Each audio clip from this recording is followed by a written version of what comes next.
Coucou les amis, j'espère que vous allez super bien. Aujourd'hui, à travers cette séance d'orthographe, nous allons découvrir ensemble un nouveau son. C'est le son Y. Tout d'abord, tu es invité à prendre ton ardoise.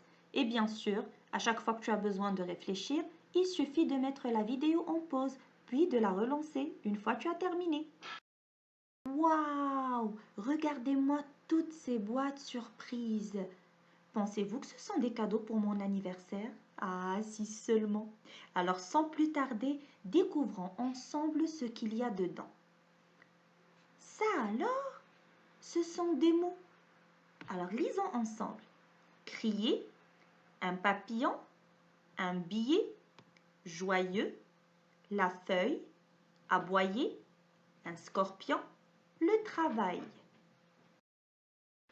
Vous avez sûrement remarqué, les enfants, que tous ces mots contiennent un son identique. C'est un son qu'on retrouve dans tous ces mots. Lequel? Joyeux, billet, papillon, crier, travail, feuille, aboyer et scorpion. C'est lequel? Le son Y. Bravo! Et maintenant, découvrons les différentes façons d'écrire le son Y. Commençons par les deux mots suivants. Crier et scorpion. Comment nous avons écrit le son Y dans ces deux mots? Regardez bien. Oui, il s'agit de la lettre I. Nous remarquons aussi que le son Y au niveau de ces deux mots se trouve à l'intérieur du mot, comme c'est le cas dans le mot un cahier. Le son Y s'écrit à l'intérieur du mot avec la lettre I. Reprenons maintenant ces deux mots. Un billet, le papillon. De quelle manière avons-nous écrit le son Y au niveau de ces mots?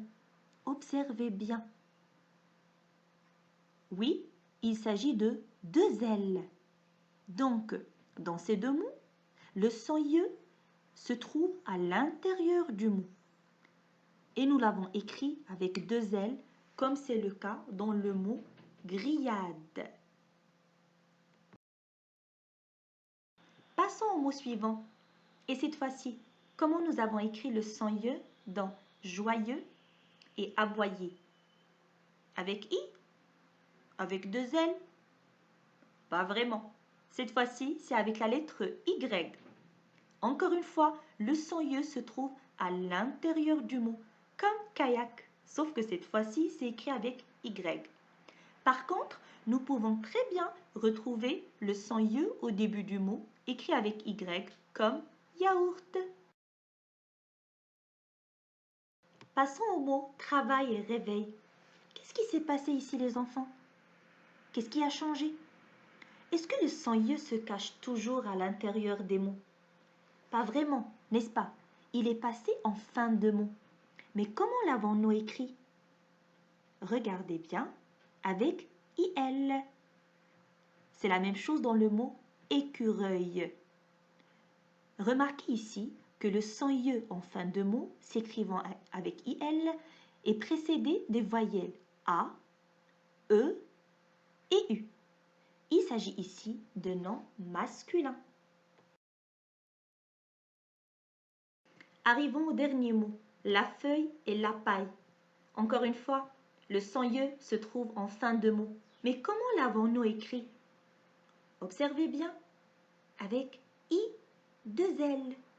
Il est précédé aussi des voyelles A, U et aussi le E. Ce sont des noms féminins.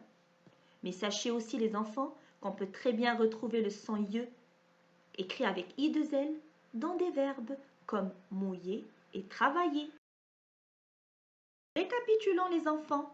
On vient de découvrir 5 manières d'écrire le son Y avec I, Y, double L, IL, I, 2L. Si le son Y se retrouve à l'intérieur du mot, je l'écris avec les lettres I comme un fermier, avec deux L comme une fille, avec Y, exemple, effrayé. N'oubliez pas que le son Y au début de mot peut s'écrire avec Y comme le mot yoga. Par contre, en fin de mot, derrière les voyelles A, E et U, le son Y s'écrit avec IL lorsqu'il s'agit de noms masculins. Exemple, le soleil. Et il s'écrit avec I2L lorsqu'il s'agit de noms féminins comme une abeille. N'oublie pas, le I2L, on le retrouve aussi dans des verbes comme travailler. Voilou, notre séance touche à sa fin. Je vous souhaite bon courage. À très bientôt. Bye!